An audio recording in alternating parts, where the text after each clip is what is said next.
नमस्कार दोस्तों, आप सभी के स्टडी फॉर यूपीएससी पीसीएस में स्वागत है। आज के इस स्पेशल वीडियो में हम लोग बीपीएससी के जो हाल में एग्ज़ाम हुए हैं उनके इकोनॉमिक्स के सवालों को हल करेंगे। ये वीडियो काफ़ी दिनों से मैं सोच रहा था कि इसको बना दूं मैं, और आज मैंने सोचा बना ही दिया जाए। जैसा मुझे लग रहा है कि बीपीएससी को जितना मैंने समझा है, अभी जो मैं आपको सवाल कराऊँगा क्या इसमें सवाल आएगा? नहीं, ऐसा कभी भी नहीं होता है कि बीपीएससी का एक महीना पहले जो एग्ज़ाम हो उससे सिविल सर्विसेज में कभी भी सवाल आ जाए।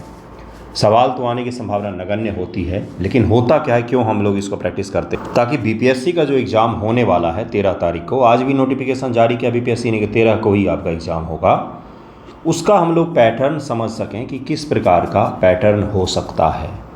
तो जहाँ तक मुझे लग रहा है कि ये जो डीएसओ का पेपर दिख रहा है आपको, देखिए इसको ध्यानपूर्वक, क्वेश्चन से ज़्यादा पैटर्न मायने रखता है, समझिएगा उसको। ये डीएसओ का पेपर दिख रहा है आपको, इस प्रकार के मैचिंग वाला भी है, वन लाइनर सवाल भी दिख रहा होगा आपको, और स्टेटमेंट वाले सवाल भी दिए गए हैं। चार स्टेटमेंट वाले सवाल दिए गए, उनको क्रम में लगाने को कहा गया है।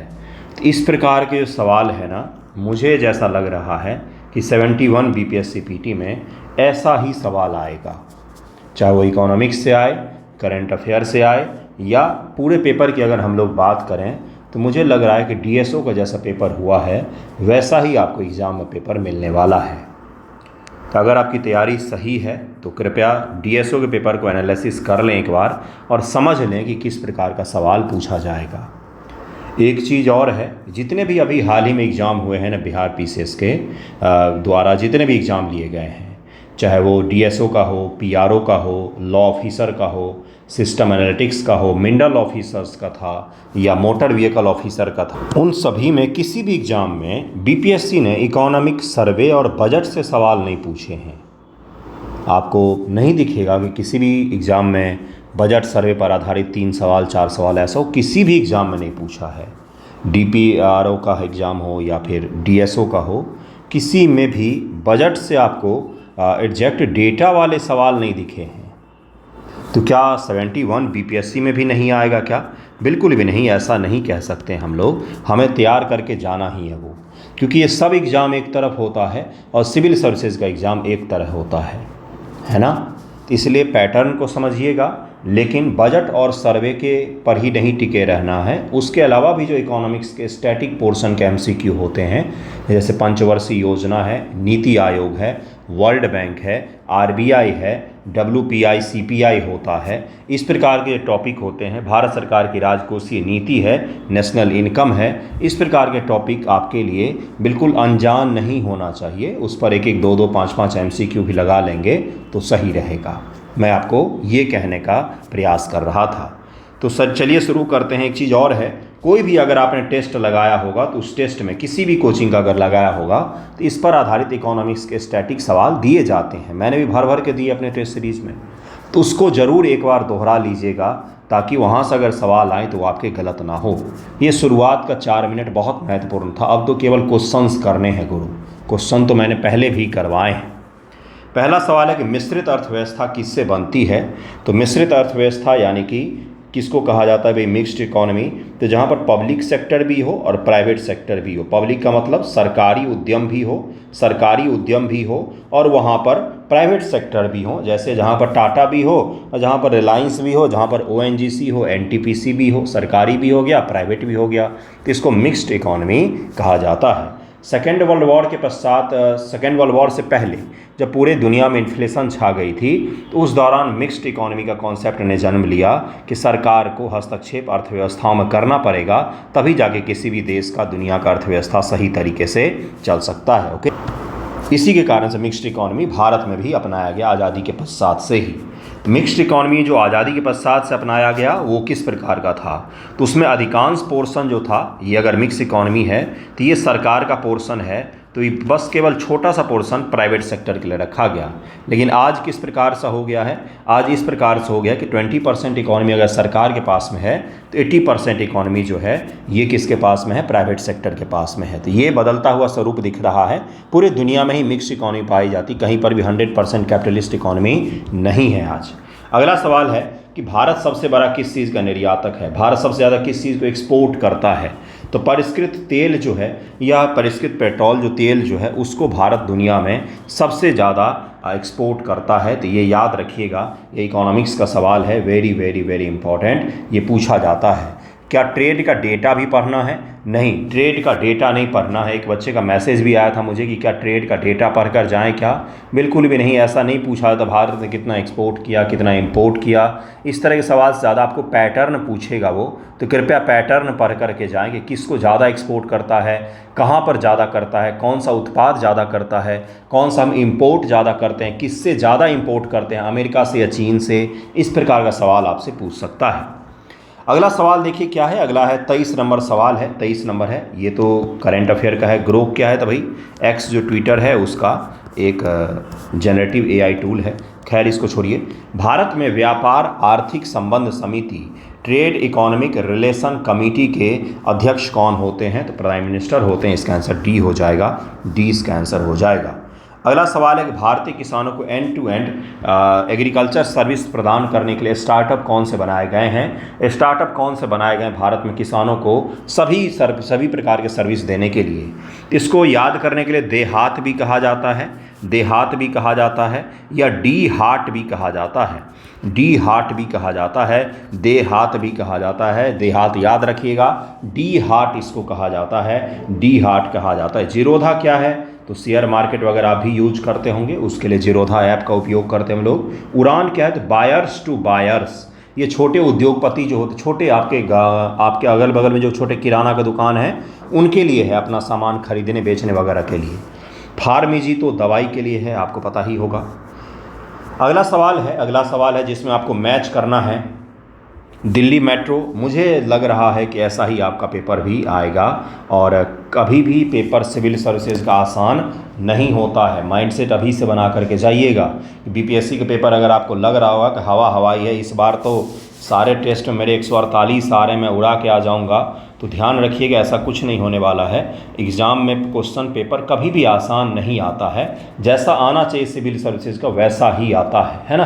कभी कभी ज़्यादा फैक्चुअल, कभी इस प्रकार का सवाल आ जाए, वो अलग चीज़ है, आसान नहीं होगा। आपको सोच समझ करके सवालों को अटैम्प्ट करना पड़ेगा, डरिए मत, आपको माइंडसेट बनाना पड़ेगा इस चीज़ का। दिल्ली मेट्रो भारत का पहला चालक रहित मेट्रो को उपयोग करने वाला, बिल्कुल सही है यार। डीएसओ के एग्ज़ाम का और बीपीएससी ने भी इसको सही माना है। पहला इंडिजिनस तकनीक पर, मतलब स्वदेशी तकनीक पर मेट्रो जो है ड्राइवरलेस, वो बेंगलोर में चला है। बाकी ये क्या है, तो विदेशी तकनीक का उपयोग किया गया था, इसमें दिल्ली मेट्रो में उपयोग किया गया। और पहला देश का चालक रहित, इसमें कोई चालक नहीं होता, मेट्रो अपने आप ही चलती है, ये दिल्ली मेट्रो था, इसका पहला तो सही हो जाएगा। वांद्रा बर्ली सी लिंक भारत का सबसे लंबा समुद्री पुल, तो ये गलत हो जाएगा। फिलहाल में अटल सेतु है, अटल सेतु जिसको मुंबई ट्रांस हार्बर लिंक कहा जाता है, वो 21.8 किलोमीटर लंबा है। वांद्रा बर्ली सी लिंक तो काफ़ी पहले बना था, 5.6 किलोमीटर ही है, या तो ये दूसरा गलत हो जाएगा। इसमें केवल 2 युग्म यहाँ पर सही दिए हुए हैं। ये कभी भी बीपीएससी का पैटर्न नहीं था, मैं आपको इसी का सचेत कर रहा हूँ। ये यूपीएससी का 2023 ईस्वी से शुरू किया हुआ पैटर्न है। 2023 में धरलेस उपयोग किया उसने, 2022 में इसका उसने शुरुआत किया था। इसमें आप एलिमिनेट नहीं कर सकते, आपको आ रहा है तो आप करेंगे, नहीं आ रहा है तो नहीं करेंगे ये, इसीलिए यूपीएससी कट ऑफ इतना कम चला गया है। केवल 2 युग्म सही हैं, केवल 3 युग्म सही हैं, तो केवल 2 युग्म यहाँ पर सही हो जाएगा। एकता की मूर्ति दुनिया की सबसे ऊंची प्रतिमा, ये तो सही है। डेटा सेंटर का मुख्य रूप से क्या कार्य करता है? डेटा सेंटर जो बनाए जाते हैं जगह जगह पर, उनका क्या फंक्शन होता है, किस लिए बनाया जाता है? तो डेटा का स्टोर करने के लिए, उनको प्रसंस्करण अर्थात उनको प्रोसेस करने के लिए एक फिजिकल क्या होता है? तो भाई फैसिलिटी सेंटर होता है। एक फैसिलिटी सेंटर होता है जहाँ पर डेटा को स्टोर किया जाता है, एनालाइज किया जाता है, तो इसको कहते हैं हम लोग डेटा सेंटर। इसका आंसर ए हो जाएगा। कई सारे डेटा सेंटर हाल फिलहाल में देश में बनाए गए हैं। अगला सवाल है, किसी देश के विकास में बुनियादी ढांचे की महत्वपूर्ण भूमिका होती है? बेसिक जो इंफ्रास्ट्रक्चर होता है उसका काफ़ी ज़्यादा महत्वपूर्ण भूमिका होता है। पूछा जा रहा है क्यों? तो नवाचार को बढ़ावा देकर सतत विकास का सृजन करना, वैश्विक प्रतिस्पर्धा को मजबूत करना, असमानता कम करना, इसका आंसर डी हो जाएगा। ये सभी करने होते हैं, बेसिक इंफ्रास्ट्रक्चर में सभी हमें करना पड़ेगा।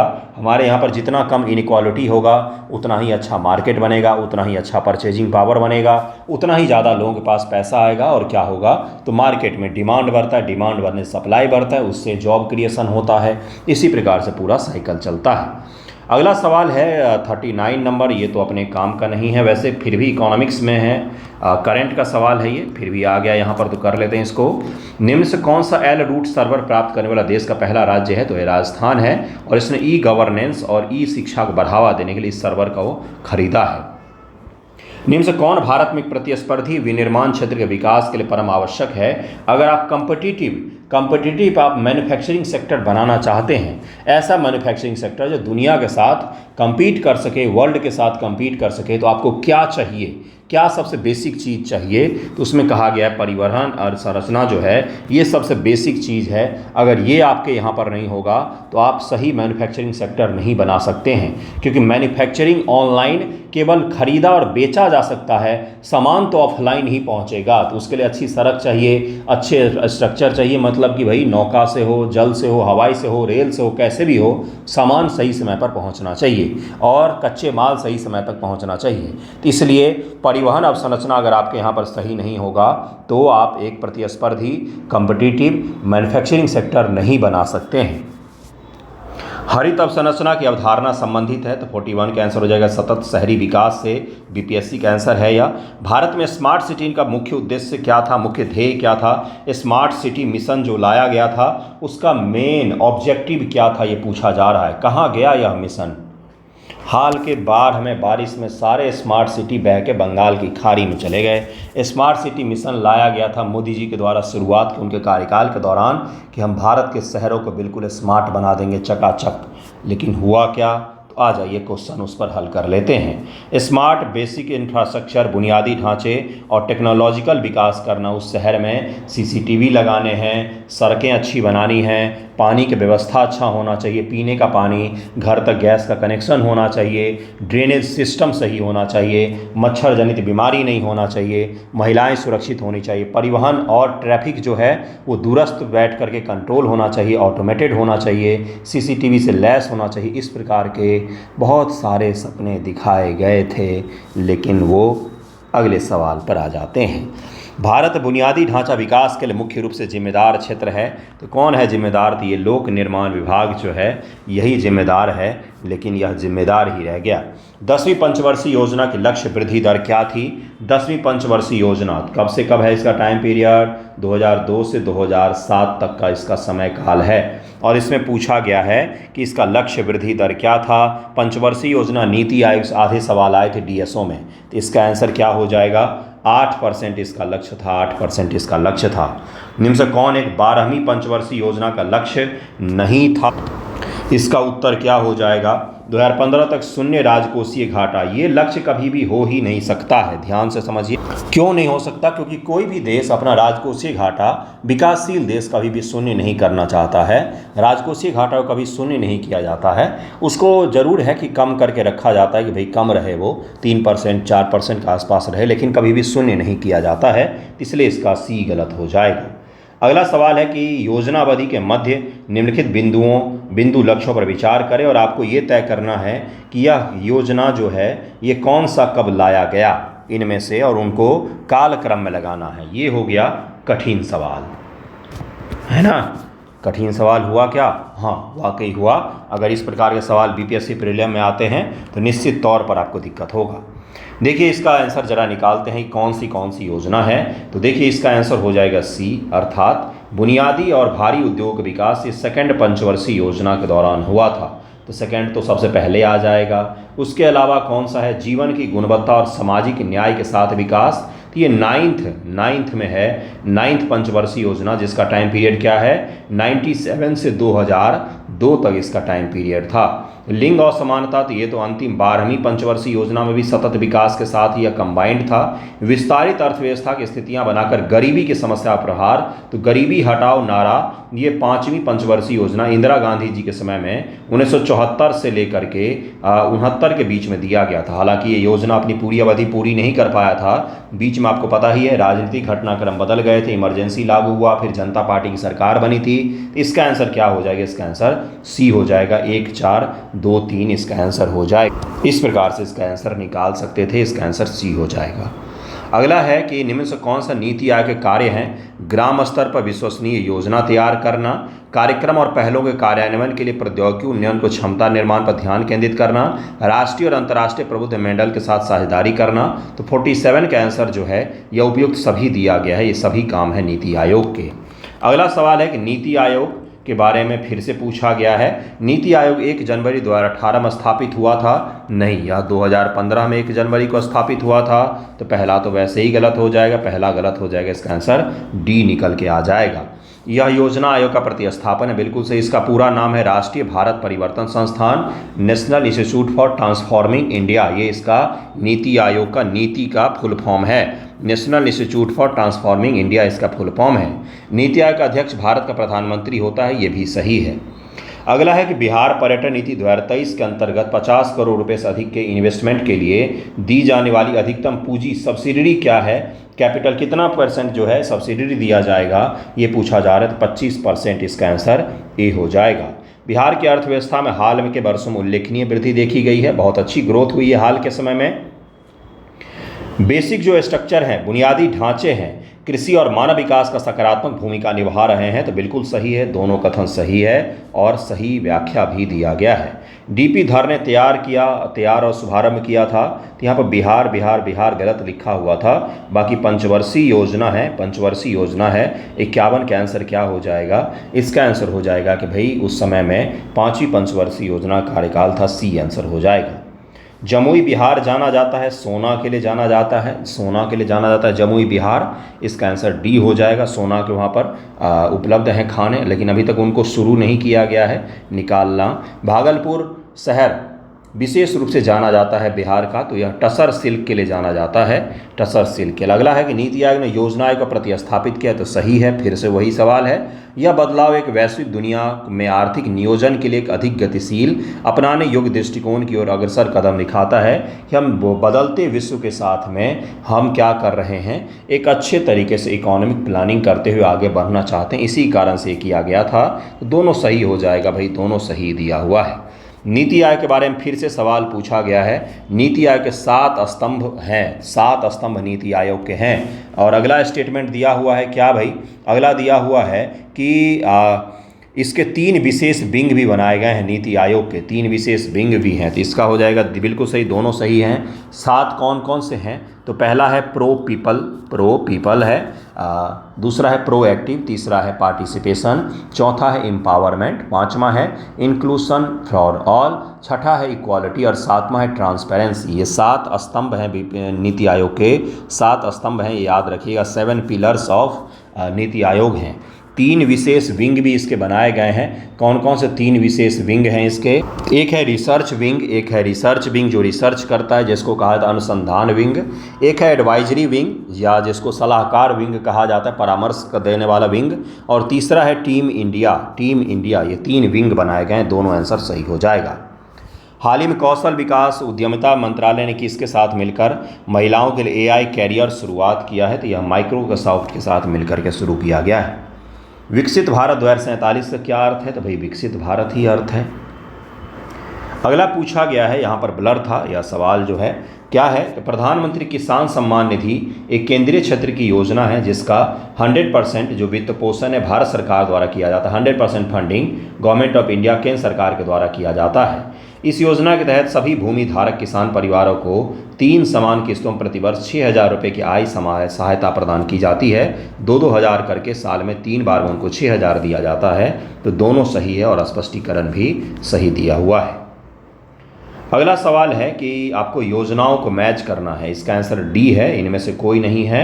इसका आंसर प्रधानमंत्री जन धन जो योजना है वो कब हो जाएगा, तो भाई ये लॉन्च किया गया 2014 ईस्वी में, तो एक अचार हो जाएगा। जो सुकन्या समृद्धि योजना है ये दरअसल में 22 जनवरी 2015 को लॉन्च किया गया, तो यहाँ पर 21 दिया हुआ है, तो इसलिए यह गलत हो जाएगा। प्रधानमंत्री मुद्रा योजना जो है ये कब लॉन्च किया गया था, तो प्रधानमंत्री मुद्रा योजना लॉन्च किया गया है 8/4/2015 को, 8 अप्रैल 2015 को, और स्टैंड अप इंडिया तो 2016 के अप्रैल में लॉन्च हुआ है। इसीलिए इसका आंसर डी दिया हुआ है, क्योंकि यहाँ पर सुकन्या समृद्धि जो है यह 22 जनवरी को लॉन्च हुआ है, तो यहाँ पर 21 जनवरी दिया हुआ है, इसीलिए इसका आंसर डी हो जाएगा। इसका आंसर डी हो जाएगा मेरे हिसाब से, तो इसका डी ही होना चाहिए। अगर वो 21-22 को एक ही मान रहे हैं तब तो इसका आंसर फिर क्या हो जाएगा, तब तो फिर इसका आंसर बी हो जाएगा, ठीक है, नहीं तो इसका आंसर डी होगा। अगला सवाल है कि जब आर्थिक विकास में वृद्धि होगी तो राष्ट्रीय आय में तृतीय क्षेत्र का हिस्सा भाई बढ़ेगा, क्यों नहीं कम होगा भाई, सब बढ़ेगा, सारे क्षेत्र के हिस्से बढ़ सकते हैं, है ना। और ऐसा भी हो सकता है कि जब भी कोई इकॉनमी बढ़नी शुरू होती है ना, तो दरअसल में होता क्या है, अगर कोई पुअर इकॉनमी है उससे वो डेवलपिंग और डेवलप्ड होती है, तो सबसे पहले जिसका कम होता है योगदान वो है प्राइमरी सेक्टर का।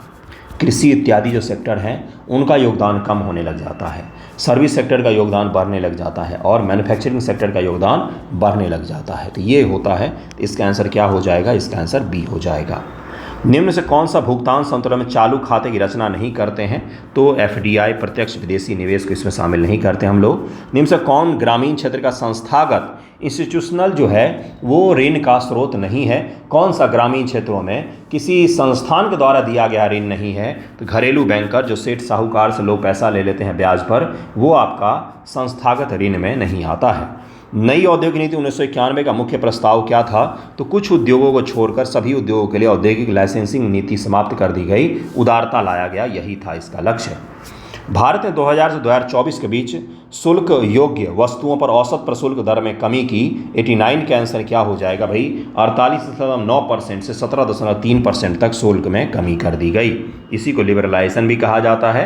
2024 में विदेशी मुद्रा भंडार भारत की रैंकिंग क्या थी, तो भारत का इसमें रैंक था चौथा, दुनिया में चौथा रैंक था। हमारी विदेशी मुद्रा भंडार अच्छे अमाउंट में है और सही है, दुनिया में 4th स्थान पर हम लोग आते हैं। विश्व सीमेंट उत्पादन में भारत का स्थान तो प्रथम चीन का है, द्वितीय जो स्थान है यह भारत का आता है, इसको याद रखिएगा। अगला है, इनमें से कौन सा नीति आयोग के वित्तीय स्वास्थ्य सूचकांक के शीर्ष पर रहा है, तो वित्तीय स्वास्थ्य सूचकांक जनवरी 2025 में नीति आयोग के द्वारा जारी किया गया था, जिसमें अलग अलग राज्यों की फाइनेंशियल कंडीशन की रैंकिंग की गई थी। तो इसमें शुरुआत के जो 4 रैंक थे वो आया था ओडिशा का, दूसरा था आपका छत्तीसगढ़ का, दूसरा स्थान अच्छे इकॉनमी वाले राज्यों में वित्तीय स्वास्थ्य इनका अच्छा है, तीसरा है गोवा का स्थान, और चौथा स्थान था इसमें झारखंड का। बिल्कुल सही समझ रहे हैं आप, तो इसमें से ओडिशा हो जाएगा। खराब रैंकिंग वाले जो राज्य थे वो कौन कौन से थे, तो सबसे खराब स्थान था पंजाब का, जिनका इकोनॉमिक जो वित्तीय स्वास्थ्य है वो अच्छा नहीं था। दूसरा है आंध्र प्रदेश का, तीसरा है वेस्ट बंगाल का, और चौथा है केरल का। लेकिन आप इसको पढ़ करके कोई भी पूर्वाग्रह मत बनाइएगा। दुनिया में सबसे ज़्यादा जिस देश पर ऋण है वो देश का नाम है अमेरिका। ऋण उनके ऊपर इसलिए ज़्यादा है क्योंकि ऋण ले लेकर उन्होंने अपने देश को ऐसा चमका दिया कि क्या ही बोलना। आंध्र प्रदेश बहुत अच्छा काम कर रहा है, वहाँ के बहुत अच्छे इंफ्रास्ट्रक्चर बन रहे हैं, एयरपोर्ट बहुत सारे हैं, व्यापार काफ़ी बढ़ रहा है, एक्सपोर्ट भारी मात्रा में करता है। पंजाब भी एक्सपोर्ट करता है, वहाँ पर गरीबी कम है, अशिक्षा वहाँ पर तुलनात्मक रूप से कम है। केरल में भी अच्छी खासी वहाँ की कंडीशन है, सारे भारत की रैंकिंग में केरल टॉप पर में रहता है। और ये जो राज्य हैं इनको रैंकिंग आप सामान्य तौर पर गोवा का छोड़ दें, सभी की रैंकिंग अच्छी नहीं रहती है, लेकिन इकोनॉमिक कंडीशन इनकी अच्छी है क्योंकि अभी भी यहाँ पर सरकार के द्वारा जम के खर्चा नहीं किया जा रहा है। इसका ये अर्थ भी निकलेगा, इस वित्तीय स्वास्थ्य सूचकांक का एक अर्थ ये भी निकलेगा, तो ये भी याद रखिएगा। देखिए पिछले 4-5 पेपर के जो अच्छे इकोनॉमिक्स के सवाल थे वो सभी मैंने आपको करवा दिए हैं। मैंने आपको जो शुरुआत में एनालिसिस बताया ना, वो ये एनालिसिस था कि हाल फिलहाल में जितने भी एग्ज़ाम हुए उसमें बजट और इकोनॉमिक सर्वे, इनसे सवाल नगण्य मात्रा में पूछा गया है, नहीं पूछा गया है कहीं पर भी। पूछा भी गया होगा तो नगण्य मात्रा में है। मुझे तो 5-7 पेपर में नहीं दिखा है कहीं, हो सकता है कोई एक पेपर मुझसे छूट गया तो उसमें पूछा हो। मैं आपको ये कहने का प्रयास कर रहा हूँ कि अगर आप इसी पर केवल निर्भर हैं तो यह गलत है, ऐसा नहीं करना चाहिए आपको स्टैटिक पोर्शन के MCQ भी लगा लेने चाहिए। जैसे RBI क्या है, नीति आयोग क्या है, वर्ल्ड बैंक क्या है, IMF क्या है, UN किस प्रकार से काम कर रहा है, UN की कोई इकोनॉमिक संस्था है क्या, NSO क्या करती है, नाबार्ड कब बनाया गया है। तो इस प्रकार के जो स्टैटिक सवाल हैं, पंचवर्षीय योजना कब आया, सस्टेनेबल डेवलपमेंट प्रोग्राम क्या है, नीति आयोग के 15 वर्षीय लक्ष्य क्या हैं, अमृत भारत मिशन लक्ष्य 2047 ये क्या है, 2047 तक जो हमें विकसित भारत बनाना है वो लक्ष्य क्या है। तो इस प्रकार के जो स्टैटिक पोर्शन के सवाल होते हैं वो आपको करने चाहिए। जो PYQ मिलेगा आपको घटना चक्र में इकोनॉमिक्स के स्टैटिक पोर्शन के, जैसे बैंकों का राष्ट्रीयकरण है, LPG है, हरित क्रांति है, ये सब आपको कहाँ से मिल जाता है, तो घटना चक्र मिल जाता है। कृपया उनको छोड़ करके मत जाएं, मैं आपसे रिक्वेस्ट कर रहा हूं। आपने बजट और सर्वे तो रटा ही होगा, बिल्कुल सही किया है आपने, उसमें कुछ भी गलत नहीं है। लेकिन भारत सरकार की योजनाएं, चाहे वो अलग अलग भारत सरकार की 10 साल पहले की योजना है, ये अभी जो आपको दिखाया है मैंने, कौन सी योजना भाई, तो ये जो योजनाएं हैं इसमें से कौन सा भी का दिख रहा है, सब 10 वर्ष 9 वर्ष 8 वर्ष पहले के हैं। लेकिन यह पूछा जाता है। UPPSC का PYQ है जो आपके सामने है ना, ये UPPSC का PYQ है जो 2020 में पूछा गया था UPPSC के द्वारा, वो अभी BPSC ने पूछा है। तो मैं आपको बोल रहा हूँ कि अभी जो बिहार सरकार, भारत सरकार की योजनाएं हैं, इनको कब लाया गया कम से कम ये पढ़ लीजिएगा, और किस योजना में क्या चर्चा की गई ये पढ़ लीजिएगा। 10 दिन है, कितना सारा पढ़ेंगे, आपने पहले से पढ़ा भी होगा, रिवीजन भी कीजिएगा। तो पेपर में जो सवाल आए हैं ना, सवाल से ज़्यादा इम्पॉर्टेंट क्या है बंधुओं, कि क्या सोच रहा है सवाल सेट करने वाला, ये ज़्यादा महत्वपूर्ण है यहाँ पर, कि उसके दिमाग में कौन सी चीज़ें चल रही हैं, किस प्रकार के सवाल पूछ सकता है वो, तो ये ज़्यादा महत्वपूर्ण है। आई होप आप समझेंगे, मेरे इतने बोलने का थोड़ा सा आपको समझ में आएगा। धन्यवाद आप सभी का वीडियो देखने के लिए।